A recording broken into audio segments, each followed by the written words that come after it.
Been hiding myself for the last couple of years. Closed up all the boxes, locked up all the losses. Another me remained the same in me, thinking about all the shame, all the touches I felt on my skin. Never made me realize I didn't let them in. Let's open up the window so I can feel the snow on the tip of my nose. But I wish I could stay inside so I can make sure I won't run and hide again.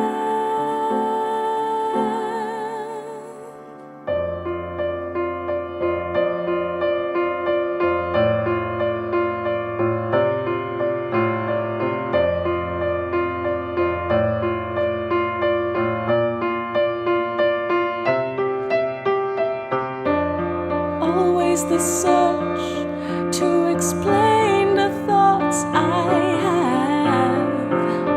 Why do I act the way I act and feel the way I feel?